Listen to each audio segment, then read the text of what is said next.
The story of Blue Origin and SpaceX is more than a rivalry between two billionaires. It's a clash of cultures, philosophies, and visions for the future of humanity in space. On one side, we have Jeff Bezos, the founder of Amazon, who created Blue Origin with a long-term dream of building a future where millions of people live and work in space.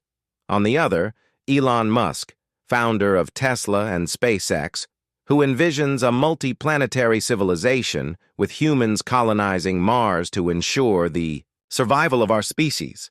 Both men have put billions of dollars behind their dreams, but the results have been starkly different. SpaceX, founded in 2002 by Elon Musk, has grown from a scrappy startup to one of the most powerful aerospace companies in the world. It has revolutionized the launch industry, slashed the cost of sending payloads into space, and is currently the only private company with a reusable rocket fleet. Meanwhile, Blue Origin, which was founded even earlier in 2000 by Bezos, has taken a slower, more secretive route. Despite having vast resources and early promise, it has struggled to keep pace with SpaceX's blistering momentum, leading many to question, what went wrong at Blue Origin? At the heart of the matter lies a fundamental difference in approach. SpaceX thrives on rapid development cycles, transparency, and learning through failure. Musk created a culture where speed is everything, where it's better to break something today and fix it tomorrow than to spend years perfecting something that might be obsolete by the time it's ready. That mindset helped SpaceX achieve historic milestones, becoming the first private company to send astronauts to the International Space Station and now dominating the commercial satellite launch market. In contrast, Blue Origin has been methodical to a fault. Bezos' famous motto for the company, Gradatim ferociter, or step-by-step ferociously, captures the company's commitment to slow, steady progress. But critics argue that it's been too slow, with progress stalling for years on critical projects. Its new Shepard suborbital rocket only recently began carrying passengers, and its much-hyped orbital-class rocket, New Glenn, has faced repeated delays. While SpaceX was launching dozens of missions a year, Blue Origin remained stuck in the testing phase. That disparity became more apparent as the companies began competing for the same contracts. In April 2021, NASA awarded SpaceX a $2.9 billion contract to develop a human lunar lander for the Artemis program, choosing it over Blue Origin's design. The decision sparked a flurry of legal battles as Blue Origin challenged the award, arguing that NASA was favoring SpaceX unfairly.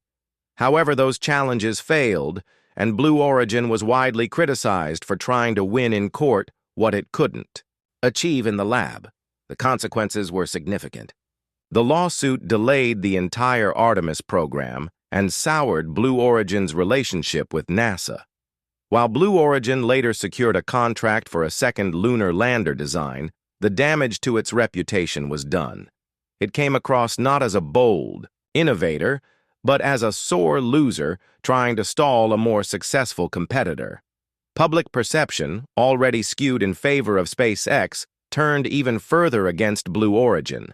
Musk, ever the showman, capitalized on this with jabs and memes reinforcing the image of SpaceX as the agile underdog and Blue Origin as the bloated behemoth. But the real issue wasn't just public relations. It was execution. SpaceX was delivering, launching rockets, deploying satellites, and generating revenue. Starlink, SpaceX's satellite internet service, became a major financial engine. In 2023, Starlink brought in $4.2 billion in revenue, and by 2024, that figure had doubled to $8.2 billion, with customer numbers reaching 4.6 million. SpaceX used this cash flow to fund further innovations, including the Starship rocket, which aims to eventually ferry humans to Mars. Each Starlink launch added to SpaceX's bottom line and its technological edge. Meanwhile, Blue Origin lagged far behind. Its equivalent to Starlink, Project Kuiper, was still in the planning stages.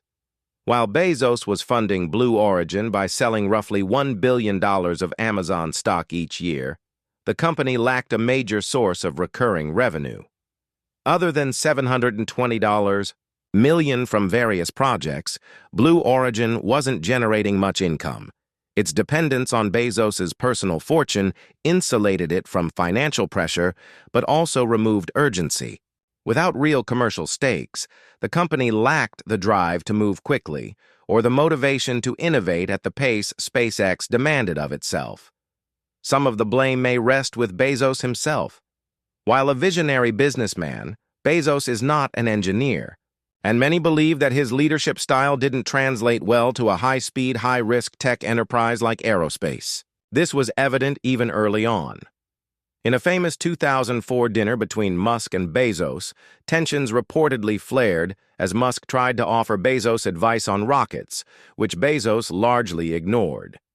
Musk later remarked that Bezos was barking up the wrong tree in his approach to rocket design, a statement that, in hindsight, feels eerily accurate. Bezos treated Blue Origin as a passion project, an idealistic, long-term endeavor, while Musk treated SpaceX as a mission-critical company that had to deliver results to survive. That contrast made all the difference. In the early days of SpaceX, the company was teetering on the edge of bankruptcy. Musk poured in his own money and pushed his team to the brink. It was Gwynne Shotwell, a key SpaceX executive, who remembered the anxiety of trying to sell a rocket that kept failing, knowing the company had only one shot left. Then came a lifeline. NASA awarded SpaceX a $1.6 billion contract just days before Christmas in 2008, saving the company and setting it on a path to dominance. This period of intense pressure forged SpaceX's internal culture, one defined by resilience, creativity, and grit. Musk encouraged an embrace of failure, openly sharing footage of crashes and explosions, turning them into learning opportunities. This transparency, while risky for a military and NASA contractor, built public trust and enthusiasm. Investors, engineers, and fans alike became emotionally invested in SpaceX's journey. Its bold goals, like colonizing Mars, felt real and attainable, partly because the company wasn't afraid to show its messy process. As Blue Origin's pace slowed and criticism mounted, Bezos knew change was necessary. In 2023, he appointed Dave Limp, a veteran Amazon executive, as the new CEO of Blue Origin. Limp was known for his results-driven leadership style and was tasked with bringing a more aggressive corporate mindset to the company.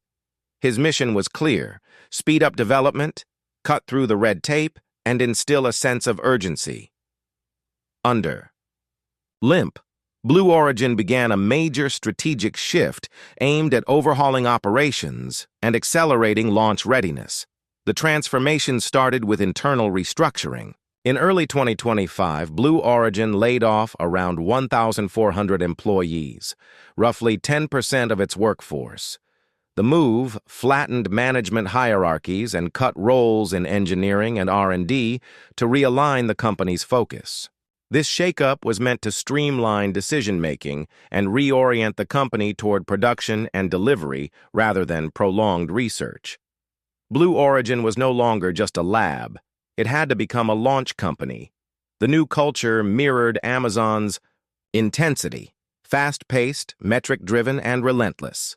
With Limp's changes in place, Blue Origin began transitioning from heavy R&D to full-scale operations. The long-delayed New Glenn rocket, a massive heavy-lift launcher central to Blue Origin's future, finally launched successfully and reached orbit in January 2025. This marked a pivotal moment for the company.